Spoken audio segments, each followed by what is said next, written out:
Every real estate guru on YouTube will tell you the same thing. Buy rental properties, build cash flow, achieve financial freedom. I wanted to test that claim. So I pulled every metro area in the United States from Zillow's database, merged home values with actual rent data, and ran the cash flow math on all of them. 722 markets, real numbers, no opinions. The result, only one metro in the entire country produces positive cash flow. 1. Before I show you the results, you need to understand exactly how I ran this analysis, because the methodology matters more than the conclusions. I used two data sets from Zillow Research, updated through May 2026. The first is the Zillow Home Value Index, which tracks the typical home value for every metro area in the country. The second is the Zillow Observed Rent Index, which tracks actual asking rents across those same markets. For each of the 722 metros where both data points exist, I calculated the full cost of ownership using standard investor assumptions. 20% down payment, a 30-year fixed mortgage at 7%, property taxes at 1.2% of home value, insurance at $1,500 per year, maintenance reserves at 1% of home value, an 8% vacancy rate, and property management at 10% of collected rent. These are not aggressive assumptions. These are the numbers any lender or property manager would use when underwriting a deal. If anything, they are slightly conservative. The question is simple. After all those expenses, does the rent cover the cost? And for how many markets is the answer yes? Out of 722 metro areas in the United States, 721 are cash flow negative. That is 99.9%. The average metro loses $1,244 per month. The median is $1,034 per month in negative cash flow. That means the typical rental property in America is not generating income. It is costing its owner over $1,000 a month to hold. And this is not just expensive coastal cities dragging the average down. It is everywhere: big cities, small cities, the Sun Belt, the Midwest. The numbers are negative across the board. Let that sit for a moment.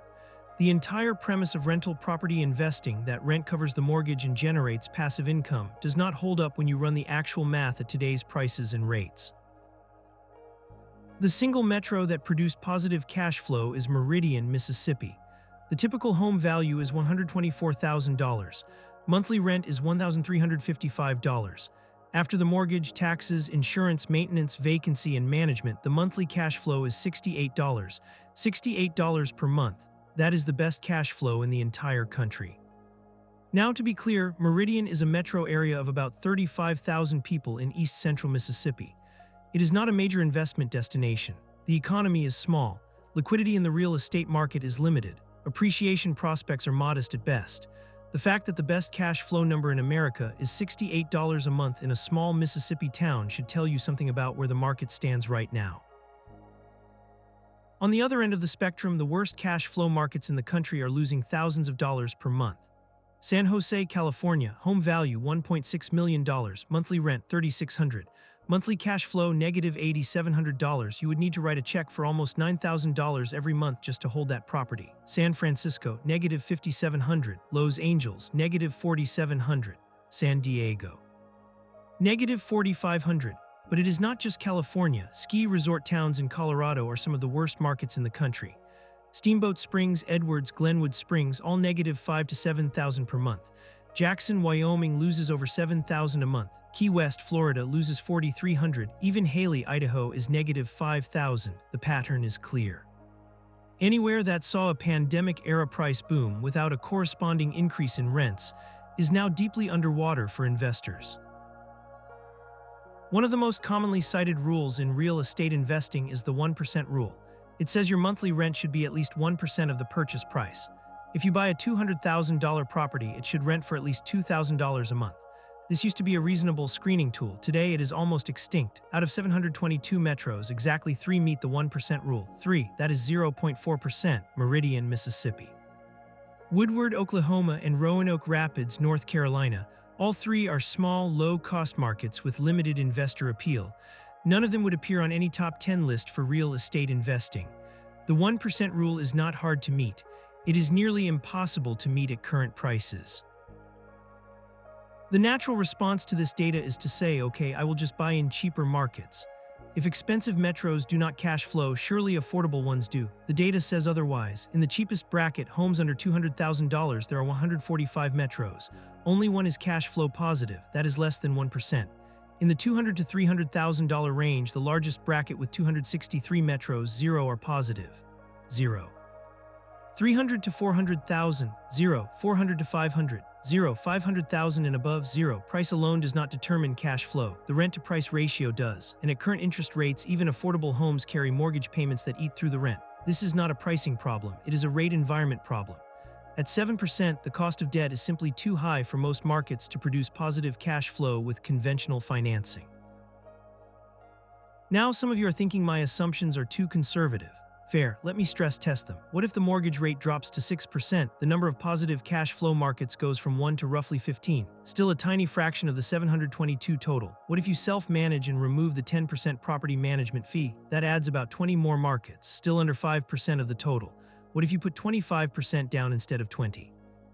That helps, but it also increases your capital requirement and reduces your cash-on-cash return. Even in the most optimistic scenario, combining a lower rate, no property management, and a larger down payment, you're still looking at fewer than 50 metros out of 722 that produce meaningful positive cash flow. The fundamental math has shifted. Home prices rose 40% during the pandemic. Rents rose too, but not nearly as much. Meanwhile, interest rates more than doubled from their lows. The gap between the cost of owning and the income from renting has never been wider. If conventional buy and hold does not cash flow in 99% of markets, what do successful investors actually do? 5 strategies that still work in this environment. 1. Value-add investing. Buy properties below market value, renovate, and force appreciation. Your purchase price is lower than the Zillow index, which changes the entire equation. 2. House hacking. Buy a duplex or triplex with an FHA loan at 3.5% down. Live in one unit.